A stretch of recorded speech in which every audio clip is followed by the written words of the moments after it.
Igitondo cyiza kandi cyuje umugisha kuri mwe mwese bene data dufatanyije gusangira ifunguro ry'umunsi ku migabane itandukanye y'isi. Insanganyamatsiko y'ifunguro ry'umunsi wa none uko itariki 25 z'ukwezi kwa 12 mwaka wa 2024 iragira iti Noheri si ukurya no kunywa. Mbere yuko dusoma ijambo ry'Imana nyirizina, reka turirimbane indirimbo y'164 mu gushimisha.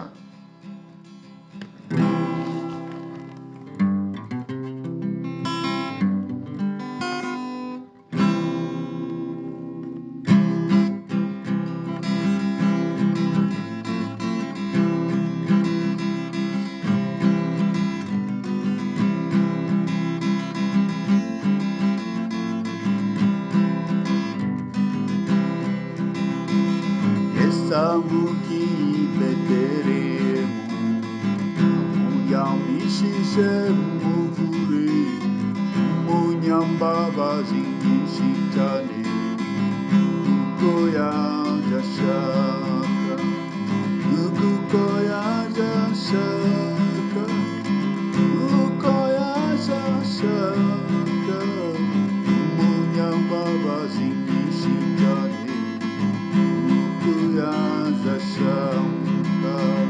Yesu yanshunguriye kungiti, ndabora umutima wanjye, ntangazwa cyane n'imbabazi ze, yazize ibyaha byanjye, yazize ibyaha byanjye, yazize ibyaha byanjye, ntangazwa cyane n'imbabazi ze, yazize ibyaha byanjye.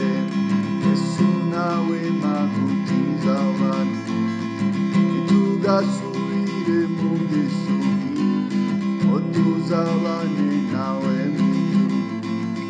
Haraduhamagara, haraduhamagara, haraduhamagara, ngo tuzabane nawe mu ijuru. Haraduhamagara, Yesu azagaruka tujyanire, tubane nawe iminsi yose, kuko yabisezeranye natwe. Hazaza ntazatinda, hazaza ntazatinda, hazaza ntazatinda, kuko yabisezeranye natwe. Hazaza ntazatinda, hazaza ntazatinda, hazaza ntazatinda, kuko yabisezeranye natwe. Hazaza ntazatinda. Haleluya, haleluya. Yesu azaza ntazatinda bene data. Haleluya, haleluya. Uyu muririmbyi araturirimbiye aravuga ngo Yesu yavukiye i Betelehemu, bamuryamishije mu muvure, ni umunyambabazi nyinshi cyane. Arangira avuga ngo azaza ntazatinda, nkuko yabisezeranyije natwe, ko yabisezeranye natwe, azaza ntazatinda. Reka rero dusome ijambo ry'Imana twihuse muri Yesaya. Yesaya ibice ni Yesaya ibice 9 duhere ku murongo wa 5 tugeze kuri 6. Haravuga ngo nuko umwana yatuvukiye, duha umwana w'umuhungu, ubutware buzaba ku bitugu bye, azitwa igitangaza, mujyanama, Imana ikomeye, data wa twese, uhoraho, umwami w'amahoro. Gutegeka kwe n'amahoro bizagwirira ku ntebe ya Dawidi n'ubwami bwe bitagira iherezo, kugira ngo bibukomeze bibushyigikire, guca imanza zitabera no gukiranuka, uhereye none ukageza iteka ryose. Ibyo ngibyo Uwiteka Nyiringabo azabisohoresha umwete we. Amen. Reka dusome nanone mu rwandiko Pawulo yandikiye Abaroma ibice 14 mirongo 17 tugeze kuri 18. Haravuga ngo kuko ubwami bw'Imana atari ukurya no kunywa, ahubwo ari ubwo gukiranuka n'amahoro no kwishimira mu mwuka wera.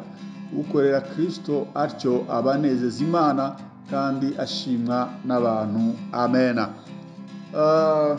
Bene data, nk'uko mumaze iminsi mubibona, abantu bari mu myiteguro itandukanye yo kwitegura ivuka rya Yesu Kristo. Imijyi irategurwa, amazu arategurwa, ibirugu, ibiki, ibintu bitandukanye, imitako.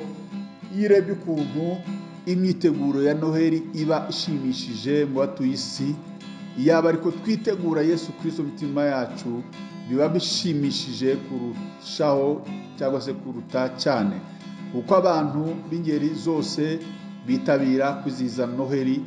Ahubwo ikibazo umuntu yakwibaza, ese twaba tuzi icyo Noheli ivuga? Ivuga kuvuka. Nimba witeguye ivuka rye, wagombye gutegura umutima mbere ya byose, ibindi bikaza nyuma. Uzasanga abayizihiza cyane harimo n'abataramurikirwa nawe, abatarakizwa, ukabona nibo bashyize imbaraga cyane, bagiye rwose bagerageza kugenda bashyashyana, bashyiramo imbaraga nyinshi cyane. Abacuruzi bakarangura ibintu bitandukanye, ibirori bakabitegura rwose, ndetse ugasanga hari n'aho bagera hagakorwa ibirori bidasanzwe, bakarara inkera, bakarara babyina, bakarara bavuza induru, mbese bagaragaza amarangamutima yabo atandukanye y'uko bishimira ivuka rya Yesu Kristo.